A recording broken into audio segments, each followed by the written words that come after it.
quilombo, todo junto. Todo en un año. El regreso de Ráfaga hizo un montón de milagros. Que yo me case, después, bueno, un montón de cosas que se nos dieron, que cuando estábamos separados no se nos daban. Más que nada en Argentina, cosas que habíamos dejado de hacer, o lugares donde habíamos estado al principio cuando Ráfaga sonaba en todos lados. Bueno, Ráfaga nunca dejó de sonar en ningún lado, de verdad, pero el furor de Ráfaga ya por el 2000, 2001, 2002, donde estábamos, nos recorrimos todos los programas de televisión más importantes de Argentina, y eso se dio con este regreso. El primer escollo que teníamos era saber cómo nos íbamos a llevar entre nosotros, porque habían pasado muchos años. Y la verdad que muy rápido se dio la conexión, la hermandad y todo lo que había siempre desde el comienzo de Ráfaga. La vida nuestra se plasma a través de un disco, ¿no? Y a la hora de componer y esas cosas es muy difícil porque tenés que complacer a mucho público distinto.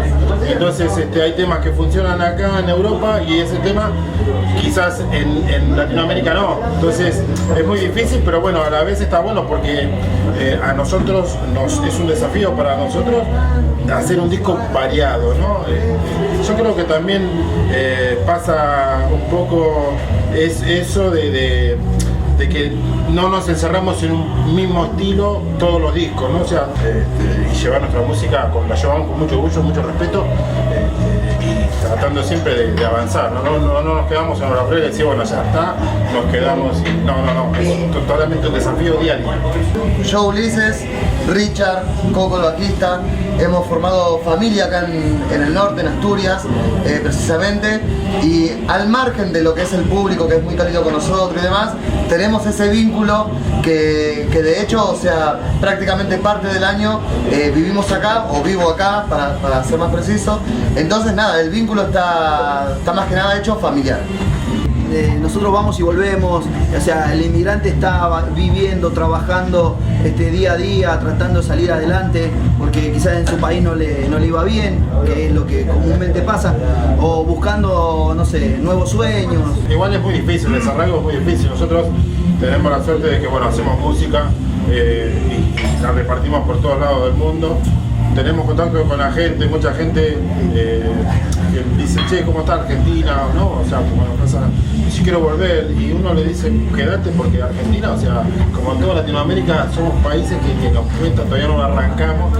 Entonces, pero bueno, la tierra te tira, o sea, por más que, bueno, mis hijos nacieron aquí, son asturianos, vivimos en Argentina, y también, o sea, cuando hay un tiempo los traigo, venimos para que esté con sus abuelos, y, o sea, pero se hace difícil. Nosotros, como hablábamos recién, somos todos trabajadores, sobre todo los sudamericanos que no tenemos en nuestro país, no encontramos las cosas que a veces nos merecemos quizás. Nada, trabajar, luchar por los sueños.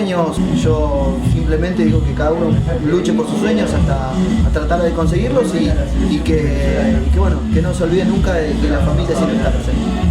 Sí, la verdad, o sea, es la primera sociedad que conoce el ser humano es la familia, o sea, ahí se concentra todo, y ahí apunta, se hacen los puntales y la base, ¿no? para un buen futuro. La familia es lo primero, por más que uno se vaya lejos, pero uno lo hace por la familia. Yo creo que algo pasa por ahí, y la educación, ¿no? Si los gobiernos no dan educación, nosotros debemos esforzarnos para educar a nuestros hijos de la mejor manera. Yo soy mucho del presente, yo creo que hay que vivir el hoy, y bueno, sí proyectarse, y como dijeron ellos, enfocarse en la familia, pero vivamos hoy. Como nosotros hoy, que yo ahora me voy a tomar una cervecita y lo vamos a pasar bien acá en estilo. Bueno, 2 o 3.